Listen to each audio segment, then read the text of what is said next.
Most famous of these, of course, has become Roundup, the most single successful chemical warfare that's ever been sold on the planet. We currently sell and use 4.5 billion pounds of glyphosate, which is the active ingredient in the chemical, to treat the soils of the earth. 4.5 billion pounds of a single chemical annually. That chemical was never patented as a weed killer. It's only been patented as an antibiotic, and then it was repatented as an antiparasite, antifungal. Yeah, that was the original purpose of it, correct? Well, it's the mechanism. It's the mechanism they recognized. And so the mechanism of glyphosate is to go in and block enzymes in soil bacteria, fungi, and plants.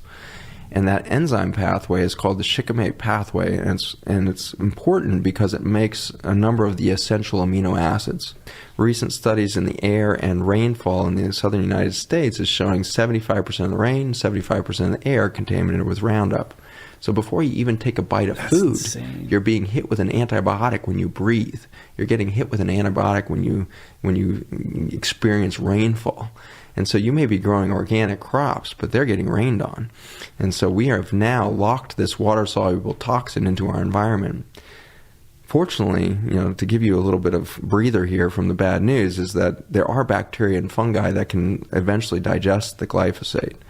The downside is we need to stop spraying it so that they can return. Mm-hmm. We're decimating those very bacteria and fungi by the presence of Roundup. If the conspiracy theorist was right, then we'd see 1 in 2 people with cancer, we'd see 1 in 30 kids with autism, we'd see Parkinson's going crazy.